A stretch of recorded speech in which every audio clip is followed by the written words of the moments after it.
The diplomatic shuttle touched down on the landing pad of Kepler Station with a heavy metal sound. Captain Marcus Webb walked out with 6 people behind him. They all wore the blue uniforms of Earth Space Command. Marcus was tall, with gray hair and a hard face.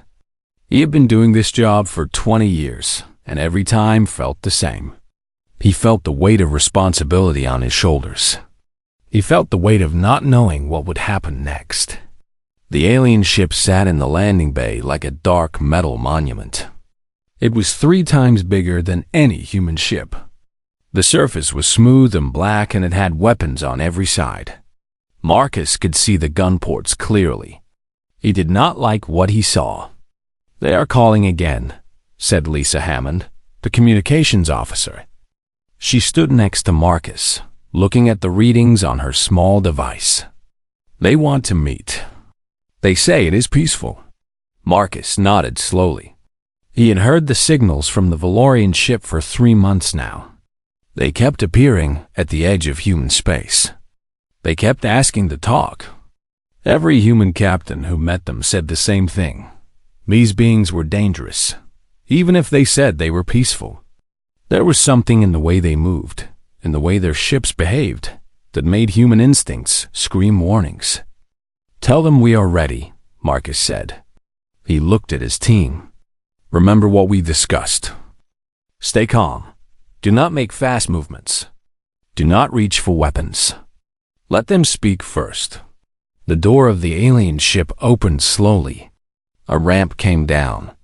Light spilled out from inside, making it hard to see what was coming. Then a figure emerged. Marcus felt his breath catch in his throat. The creature was 7 feet tall. Its body was covered in black scales that looked like polished stone.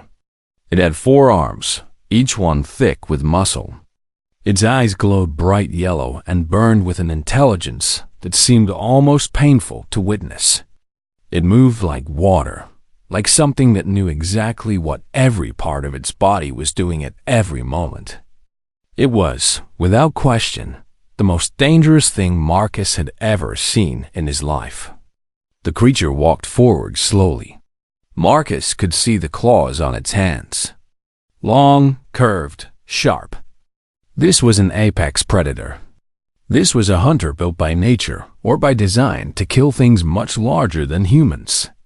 "I am Kethis," the creature said.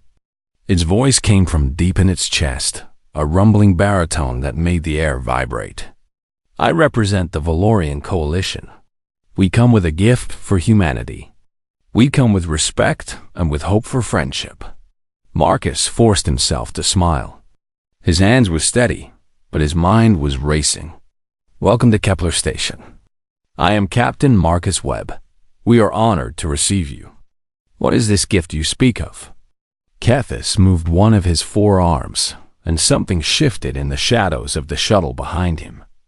Another creature emerged.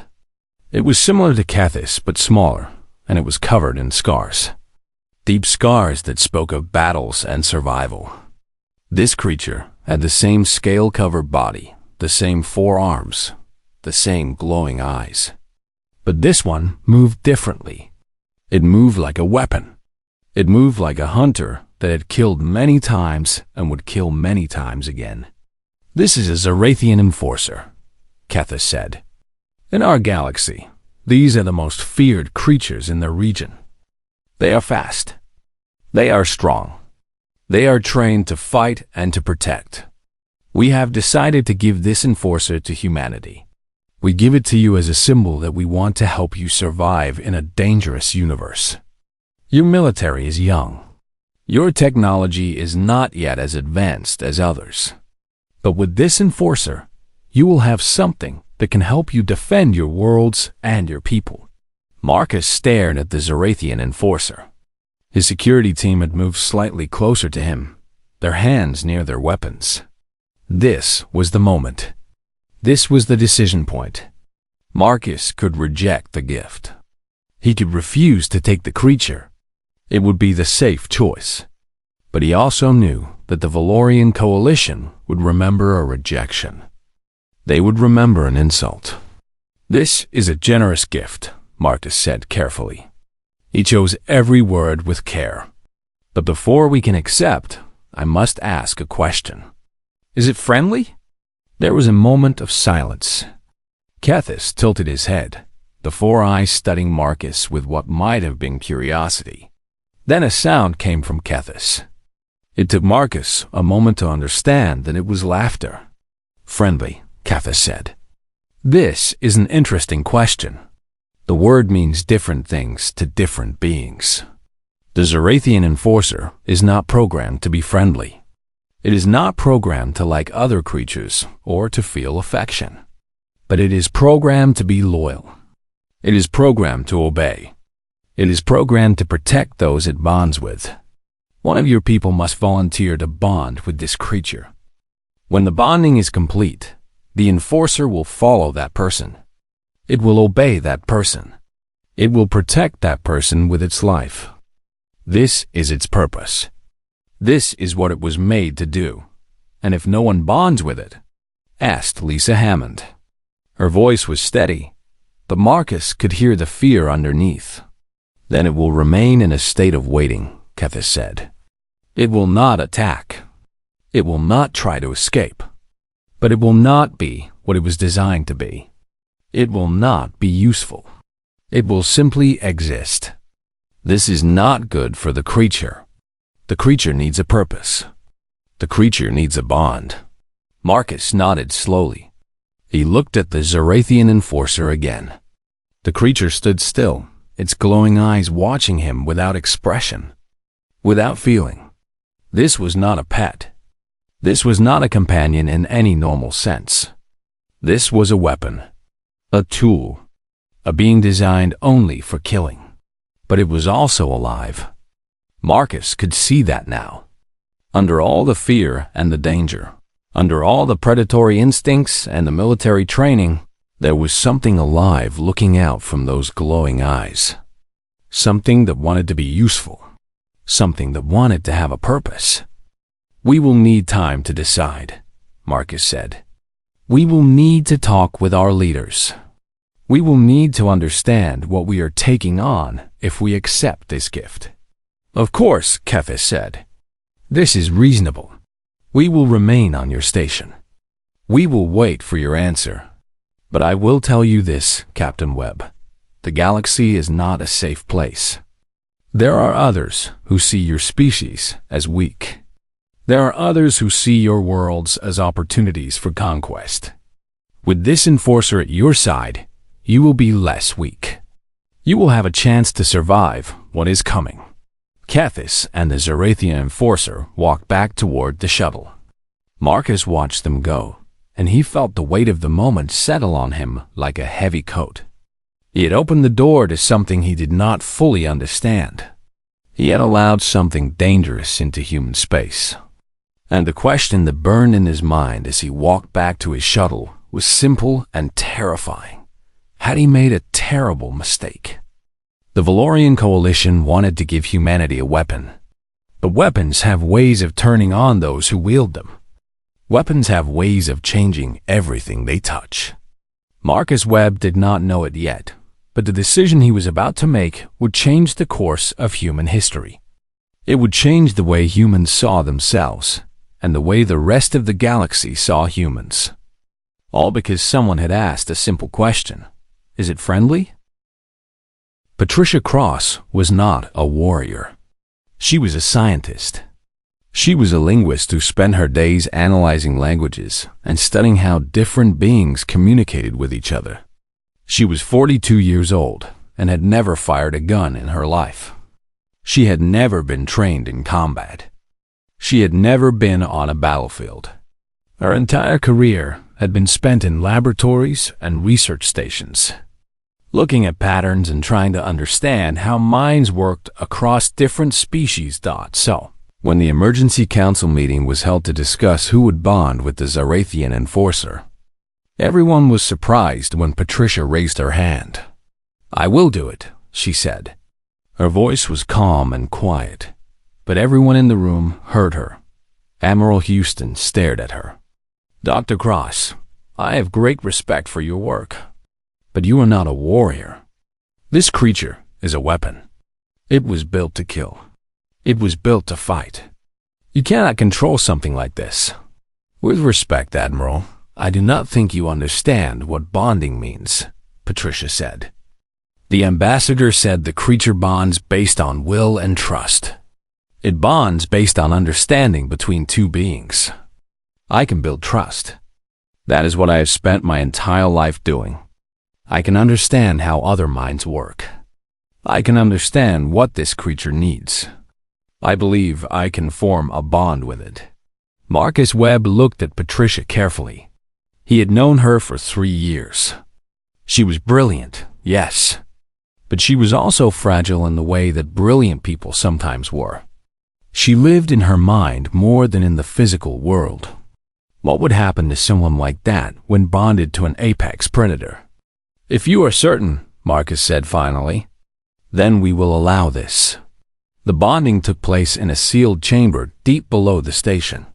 The chamber was made of reinforced metal. There were emergency exits. There were weapons hidden in the walls if something went wrong. Patricia wore simple clothes. Nothing that would restrict her movement. Nothing that would make her seem like she was preparing for a fight. The Zarathian enforcer was brought in by Ambassador Kethis himself. The creature looked even larger in the confined space. Its shoulders were almost touching the walls. Its head nearly brushed the ceiling. In this small room, the creature seemed absolutely overwhelming. Patricia stood in the center of the chamber and did not move. She did not back away. She did not show fear, even though fear was moving through her body like electricity. I am Patricia Cross, she said.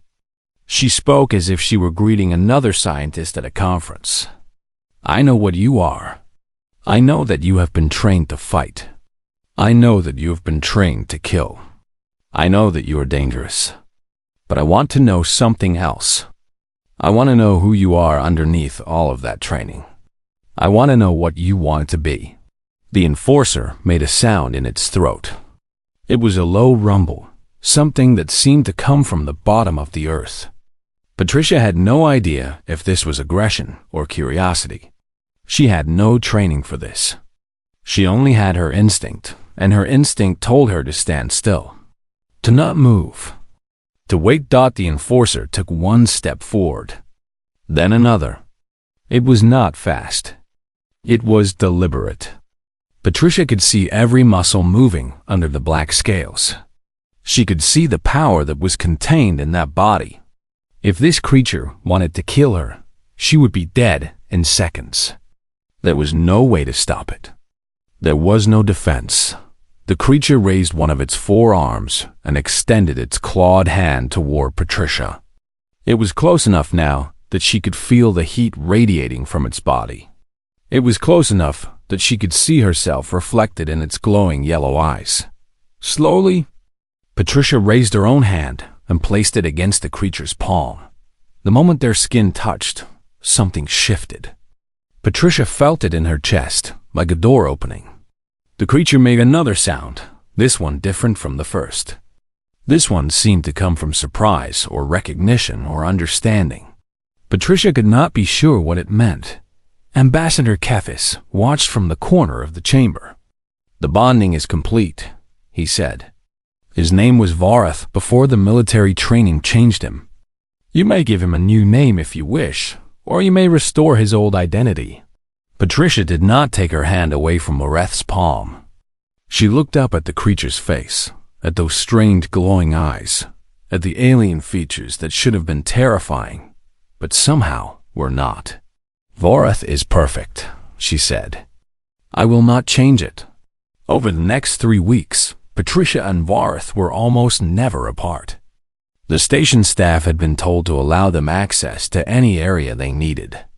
Patricia brought Varath to the training chambers. She brought him to the observation decks. She brought him to the cafeteria and tried to teach him what human food was and how humans ate. Some of the food Varath ate. Some of it he ignored. He seemed to have a taste for protein, and he would eat raw meat if Patricia offered it. But he also seemed curious about everything. Even the foods he could not eat. Patricia spent hours simply sitting with Vorath in silence. She had learned that silence was important in cross-species communication. Sometimes words meant nothing. Sometimes what mattered was just the presence of another being. The knowledge that you were not alone. She talked to him about her life. She told him about growing up on Earth, about the oceans and the mountains and the sky. She told him about her parents, who had wanted her to be a doctor, but were happy when she became a scientist instead. She told him about why she had dedicated herself to understanding how other minds worked. Vorath listened. Whether he understood or not, Patricia could not be completely sure. But he listened. His glowing eyes would track her as she spoke. His body would remain still. He would give her his full attention. Patricia also began to understand Vorath's own communication. He had a series of sounds he made. Some were low rumbles that seemed to come from his chest. Some were sharp clicks that came from his throat. Some were high-pitched sounds that hurt her ears but seemed to mean something specific to him. She began to keep a record of these sounds. She began to track which sounds corresponded with which emotions or actions. She began to build a language with Vorath. Not a human language. Not a Zarathian language. But something new. Something that belonged to both of them. On the 21st day, something happened that changed the way the station saw Vorath forever. A child had gotten lost in the lower corridors. Her name was Emma, and she was 4 years old. She had separated from her mother in the crowd near the supply station. The station had gone into lockdown, and search teams had been sent to find her, but it was Vorath who found her. Patricia heard him make a specific sound. A pattern of low rumbles that she had come to recognize as something like urgency mixed with protection. She followed him through the corridors of the station. They moved deeper into the station, into areas that were less used and less populated. And then they found Emma in a small maintenance room, crying and afraid. Vorath made a different sound. A softer sound. He walked slowly toward the child and lowered his massive body down until he was closer to her size. His great scaled head tilted slightly, and he looked at the small human child with those glowing yellow eyes. Emma stopped crying. She looked at this creature that should have terrified her, and somehow she was not afraid. Vorath curled up next to her, wrapping his body around her in a protective position. His heat kept her warm. His presence kept her from being alone. Patricia watched as the search teams arrived and found the child safe with an alien apex predator. She waited to see fear. She waited to see violence. She waited to see the worst. Instead, when Emma's mother arrived and saw her daughter with Vorath, she did not scream. She did not try to grab her child. Instead, she looked at the creature that had protected her daughter, and she said thank you. From that moment on, Vorath was no longer seen as a weapon. He was seen as a guardian. He was seen as something more than his biology suggested. He was seen as a choice. A being who could have caused harm but instead chose protection. And Patricia understood that the bonding had been successful in a way that neither she nor Ambassador Kethis could have predicted. They had not created a tool. They had created a relationship. They had created a partnership between two beings from completely different worlds. The alarms came without warning. One moment the station was quiet, with people going about their daily work. The next moment, everything was chaos and fire and death. The Krell ships appeared on the detection screens like ghosts made of burning metal. There were 4 capital ships and 12 fighters. They came fast and hard, and they came with weapons that humanity did not have. Captain Marcus Webb was in the command center when the first explosion hit. The station shook violently. Red emergency lights came on automatically. Around him, his officers were shouting, trying to do their jobs in the middle of disaster. "We have hull breaches in sections 7 and 8, shouted Lisa Hammond, her fingers moving across her console. "The outer docking bays are gone." Multiple casualties reported in the agricultural sector. How many? Marcus asked. His voice was steady, but his hands wanted to shake. Initial estimates suggest 3,000, maybe 4,000, Lisa said. She did not look at him when she said it. She could not look at him. Marcus felt the weight of those numbers crush down on him. 3,000 people, 4,000 people, families, children, scientists and workers, and people who had done nothing to deserve this fate. Get evacuation teams to those sections, he ordered. But he knew it was probably too late. The Krell were already moving to cut off escape routes, already positioning themselves to maximize casualties. The Krell were not known for mercy. The Krell were known for being efficient. Admiral Houston's voice crackled through the communication system. Captain, we are engaging the Krell fighters, but we are badly outgunned. They have weapon systems that are outpacing our defensive grids. I estimate we can hold for maybe 10 minutes. After that, they will have complete control of space around the station. How many people can we evacuate in 10 minutes? Marcus asked, though he already knew the answer. Maybe 500 if we are very lucky, Houston said. There are 5,000 people on this station, Captain. We cannot save them all. Marcus felt the weight of command settle on him like a physical thing. He was looking at the potential death of 4,500 people. And there was nothing in all of his training, nothing in all of his experience, that told him what to do in this moment. Then Patricia's voice came through on his private communication channel. Marcus, we are coming up to the main junction. Vorath and I have something to show you. Patricia, get to the evacuation pods immediately, Marcus said. That is an order. Get to safety. I am not part of your chain of command, Marcus, Patricia said. And I think you are about to see why the Valorian brought Vorath here. Patricia stood in the corridor with Vorath beside her. The walls around them were shaking. Dust was falling from the ceiling. The sounds of explosions echoed through the metal corridors of the station. Around them, other people were running, trying to get to the evacuation pods or to the safe zones. But Patricia was calm. Vorath was calm. And that was what mattered in this moment. One of the Krell boarding parties was moving through this section of the station. They had cut through the security doors with plasma weapons. They were moving methodically, killing anyone they found, securing the section.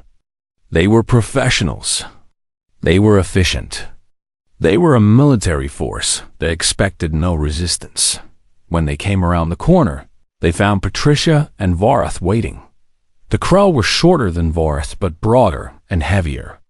They were covered in natural armor that had been enhanced with combat modifications. They had 4 legs and 2 arms, each arm ending in claws that were designed to tear and rend. Their eyes were compound, giving them 360-degree vision. They were designed to be perfect killers in close combat. There were 4 of them. What happened next occurred in less than 3 seconds. Vorath did not hesitate. He did not show fear. He did not try to run or escape. He simply moved. His speed was impossible. His movements were perfect. One Krell soldier tried to raise his weapon, but Vorath was already there, his claws moving in a precise motion that disarmed the creature without killing it. The weapon fell to the ground. Another Krell tried to move forward, but Vorath struck it not with his killing strike, but with a controlled blow that sent the creature flying backward into the wall. The Krell soldiers began to retreat. They were trained killers. They were experienced in combat. But they had never faced anything like Vorath. They had never faced an apex predator that had speed and strength and intelligence working in perfect coordination. Patricia ran with Vorath as he pursued the Krell soldiers back toward the docking bay where they had entered the station. She was a small human woman running alongside a scaled alien predator that weighed 4 times what a human weighed. Her heart was hammering in her chest. Her breath came in sharp gasps. But she followed Vorath because she understood what he was doing. She understood his purpose in this moment. Through the station's camera feeds, Marcus watched as one of humanity's assigned gift weapons cut through the Krell boarding parties with controlled brutality. Vorath moved like water and fire combined. Every movement had a purpose. Every strike had precision. He was not just an animal reacting to danger. He was a tactical fighter making strategic decisions. He was identifying the threats and neutralizing them with the minimum force necessary. All Krell boarding parties in the main junction are retreating, Lisa Hammond announced. Disbelief was clear in her voice. The Enforcer is pushing them back. The Enforcer is actually winning. But Vorath did not stop at the docking bay. He continued forward, and Patricia understood why. The Krell boarding party could retreat to their ship and land again somewhere else. The threat would continue. They needed to be removed completely from the station. The Krell docking ship was large, designed to carry combat troops and supplies. It was heavily armored and heavily armed. As Vorath reached it, Patricia thought he would simply board it and try to clear the interior. That was what she expected. What he did instead was something that would later become legend in the history of Kepler Station. Vorath grabbed the external landing gear of the ship with two of his hands while gripping the hull with his other two hands. The landing gear began to bend. The metal screamed as it was twisted and torn. The ship listed to one side as the gear failed completely. Structural alarms began to sound inside the Krell vessel. The Krell pilots understood that they could not take off safely. Their ship was damaged. Their boarding party was failing to secure the station. Their mission had turned into a disaster. They made the decision to disengage and pull back. The ship rose on damaged emergency thrusters, its hull breach creating a trail of atmosphere and fire as it limped back toward the Krell capital ship. The crew they had left behind on the station would have to be abandoned. The operation was over. Patricia stood with Vorath in the wreckage of the docking bay. Her clothes were torn. Her hands were bleeding from small cuts. But she was alive. Vorath was alive. And more importantly, the station was alive. Around them, the battle continued in space. But the Krell ships began to break off their assault. They began to retreat. One by one, they disengaged from the station and began to move away from the system. The station-wide address system came alive with Lisa Hammond's voice. All Krell vessels are pulling back. All hostile ships are leaving the system. The attack has been repelled. Repeat, the attack has been repelled. The station erupted into sound. It was not quite cheers, not yet. It was the sound of people understanding that they had survived. That death had come and passed them by. That they would live to see another day. Patricia placed her hand on Vorath's shoulder. His scales were hot. His body was still in a state of high readiness, still prepared for more combat. But when he felt her hand, something in him relaxed. His breathing slowed. His muscles eased slightly. Patricia looked into his glowing yellow eyes and saw something that she had not expected to see. She saw relief.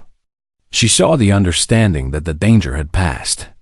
She saw something that might have been contentment, or at least the satisfaction of having protected someone you cared about. "You were amazing," she whispered. And whether Vorath understood her words or simply understood her meaning from the tone of her voice, he made that soft rumbling sound that Patricia had come to associate with peace. The radio frequency crackled with static as Captain Nathan Cross sat in the command chair of the UNSS Valiant. It was an old ship, one of humanity's first real deep space vessels. Not fancy, not advanced by galactic standards, but it was human-made. And that meant it was built to last. The message came through at 0300 hour station time. The voice on the other end was broken and rough. Governor Amy Peterson of Colony 7 spoke with the tone of someone who knew they were about to die. This is Governor Peterson. This is a Priority 1 distress signal. The Krell Empire has invaded. They came without warning. They came without mercy. My people are dying. My soldiers are falling. We need help. We need anyone. We need you. The transmission cut to static, then started again. If anyone hears this, send help. We have 30,000 civilians here. We have soldiers. We have weapons. But the Krell are too many. Their ships are too big. Their weapons burn through our armor like it is paper. We are losing ground every hour. Send help. Please send help. Nathan Cross leaned forward in his chair. His hands gripped the metal armrest so hard, his knuckles turned white. Around him, his bridge crew stared at their screens. The information was bad. Really bad. Commander Elena Vasquez looked up from her navigation console. Her dark eyes met Nathan's. She was the best pilot he had ever worked with. She came from a farming family in the rural parts of Texas. Her hands could move a ship through space, like a dancer moved across a floor. Captain, we are 14 hours away from Colony 7 at maximum speed, Elena said. Her voice was calm, but Nathan could hear the worry underneath. What is the Krell fleet size? Nathan asked. Chief Engineer Robert Hayes spoke from his station near the back of the bridge. Robert was an older man, maybe 55, with gray hair and hands that had built and fixed more machines than most people could count. He had spent his whole life learning how to squeeze power out of engines. Based on the sensor data from the colony, we are looking at a capital ship, maybe 3 cruisers, and at least 20 fighter craft. Our ship can take damage, but we are not built for war. We are built for exploration. Nathan nodded slowly. He already knew this. The Valiant was not a warship. It was a research vessel. The UN's Valiant had been sent out to explore new star systems and map unknown space. It carried scientists and engineers and pilots. It did not carry soldiers or weapons designed for heavy combat. Tactical Officer Marcus Stone leaned back in his chair. Marcus was young, maybe 32 years old, with short dark hair and the kind of focused mind that could see patterns in chaos. He had trained at the military academy on Mars. He knew how to fight, even when the odds were terrible. Captain, if we go in there, we could die, Marcus said. It was not a question. It was a fact. I know, Nathan replied. The Galactic Council will not back us up. The Council already decided that the colonies are not worth defending. They said the resources would be wasted on a losing fight. They will not send a fleet. Nathan stood up from his chair. He walked to the viewport and looked out at the stars. Somewhere out there, past the black void, people were dying. Real people. Humans like him. They had built a colony on a hostile world. They had worked hard. They had made families. And now the Krell were burning their homes and killing their children. Do we follow our orders? Nathan asked. His voice was quiet but strong. Do we sail past Colony 7 and pretend we did not hear the distress call? Do we go back to headquarters and tell them that we heard people dying and we did nothing? Elena stood up. No, Captain. That is not who we are. Robert nodded. I can push the engines harder. I can get us there faster. The engines will be strained, but they will not break. Not yet anyway. Marcus looked at the tactical display again. He was calculating odds, running through scenarios in his head. Nathan knew what he was thinking because he was thinking the same thing. They had no chance. Not really. But they had to try. We go, Nathan said simply. The bridge crew moved into action. Elena's fingers flew across her navigation console. Robert raced down to the engine room to boost power. Marcus started running combat simulations, trying to figure out even one scenario where they could win on. Nathan sent out a message of his own back to Earth Command. He told them that the USS Valiant was responding to the distress call from Colony 7. He told them that they would do everything possible to help the colonists. He did not tell them the odds. He did not tell them that command would probably court-martial him for acting without orders. He simply told them what he was doing and why. The Valiant began to accelerate. Nathan felt the shift in the ship's motion. The engines hummed louder. The vessel shook slightly as Robert pushed the systems beyond their normal limits. Over the next hours, more messages came from Colony 7. The situation grew worse. Governor Peterson reported that the main colony settlement was under direct attack. The Krell had landed troops. The human defenders were being pushed back street by street. Then a new voice came through the radio.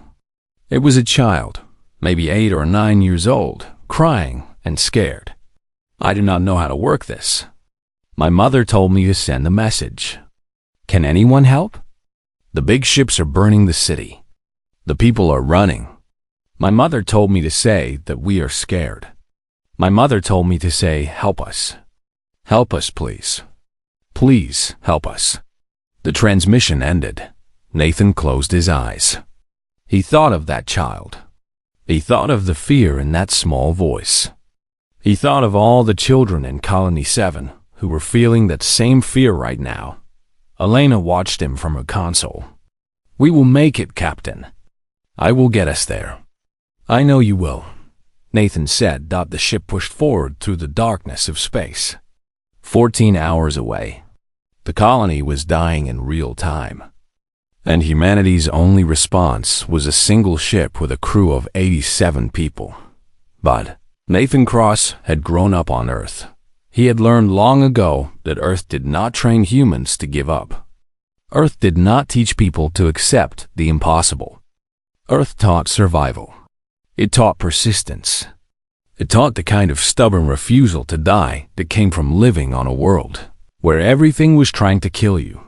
The UN's Valiant cut through the void, racing toward a war it could not win but would not abandon. Governor Amy Peterson stood on the observation deck of the evacuation ship and watched her world die. Below, the city of New Seattle was covered in flames. Buildings that had taken 5 years to construct fell into rubble in minutes. The Krell ships moved through the atmosphere like hunters circling prey. She had maybe 2 hours before the Krell landed their troops in force. Maybe 2 hours to get the remaining civilians off the planet. She had already evacuated 15,000 people. Another 10,000 waited in the shelters, hoping someone would come to save them. But no one was coming. The Galactic Council had made its decision. Humanity was new. Humanity was weak. The resources to defend Colony 7 would be wasted. The Council said this while sitting safely in their high stations, protected by generations of military strength. Amy Peterson did not cry. She had passed crying a long time ago. Now there was only work. There was only the endless task of saving whoever she could save.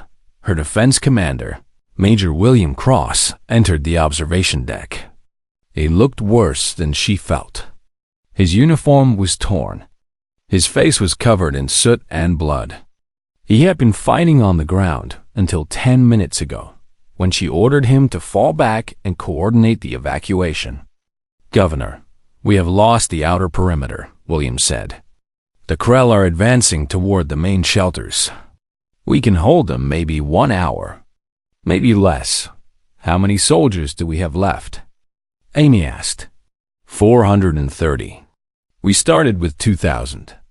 The Krell weapons are too powerful. Our armor does not hold. Our weapons barely scratch their ships." Amy nodded. She had expected this answer. She had known from the beginning that fighting the Krell was hopeless. But she had to try anyway. If she did not try, more people would die faster. Get everyone out of the shelters. Put them on the evacuation ship. I do not care if we are over capacity. I do not care if they have to stand. Get them out. "Yes, Governor," William said. He turned to leave, then paused. We received something on the radio. A message from a human ship called the UNSS Valiant. They say they are coming to help. Amy turned from the window. One ship? Yes, Governor. One human exploration vessel. Amy closed her eyes. One ship against the entire Krell fleet. It was suicide. It was beautiful and hopeless and utterly pointless. But it was something.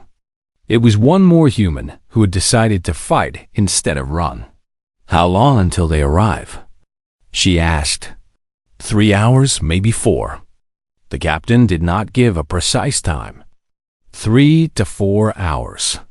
The Krell would have full control of the planet in 2 hours. The evacuation ship would be in space by then, but the Krell had ships that could follow. The fleeing civilians would be hunted as they tried to escape. Below, in the colony, Major William Cross organized the final evacuation. He sent soldiers through the streets, knocking on doors, pushing people toward the evacuation centers. Some came willingly. Some had to be carried. Some refused to leave their homes. One old man, a farmer named Joseph, stood in front of his house. He had built it with his own hands. He had planted trees around it that had grown tall and green. His wife had died here. His children had been born here. "I am not leaving," Joseph said. William grabbed his arm. "Sir, you have to move. The Krell will be here in minutes. Let them come. This is my home. I am staying." William wanted to argue. He wanted to force the old man into the evacuation transport. But there was no time. There were hundreds of other people who still needed to move. He left Joseph standing in his yard, surrounded by his memories. Above, in space, the Krell commander called himself General Zaxter. He was an old warrior, and he had destroyed 17 civilizations in his career. Each time was the same. The local forces resisted. The Krell fleet overwhelmed them. The survivors were enslaved or destroyed. The world became Krell property. Colony 7 would be the 18th. It was a small victory.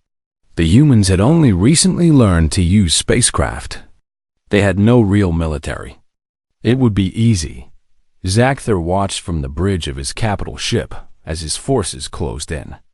The human evacuation shuttles were leaving the planet, fleeing toward an old cargo ship that served as the evacuation vessel. Zaxter ordered his fighters to pursue. The humans would not escape. They would be hunted until the last one was dead. It was simple logic. It was complete confidence based on countless victories. Then the sensors picked up something new. A human ship was entering the system at high speed. Zaxter studied it on his tactical display. It was small. It was old. It was the kind of ship that should never approach a Krell battle group. It was the kind of ship that would be destroyed in moments. Zaxter smiled. Another human vessel to add to his list of victories. He had no idea what he was looking at. He did not understand that this small, old ship was crewed by beings from a world that had taught them to fight like animals cornered in a den. He did not know that humanity's greatest strength was not in size or weapons or numbers. Humanity's greatest strength was the willingness to charge into the dark against impossible odds. The UNSS Valiant emerged from faster-than-light space, and Captain Nathan Cross saw the full scale of the disaster below. The colony was burning. The Krell fleet was huge. His ship was tiny. Nathan looked at his crew. Elena sat at the helm with her hands already moving across the controls. Robert stood ready in the engine room, waiting for orders. Marcus had his tactical display open, already running calculations. "Elena, plot an attack course," Nathan said. "Where are we going, Captain?" Elena asked. "Straight at them," Nathan replied. "We are going to hit them hard and fast. We are going to make them regret ever coming to this colony." Elena nodded. She had already started plotting the course. Marcus looked up. "We will not win, sir." Not against those numbers. No, Nathan agreed. But we will make them hurt before we go down. And maybe that will be enough. Maybe that will give the evacuation ship time to escape. Maybe we will save those 30,000 people. That is all that matters now. The Uns Valiant accelerated toward the Krell fleet.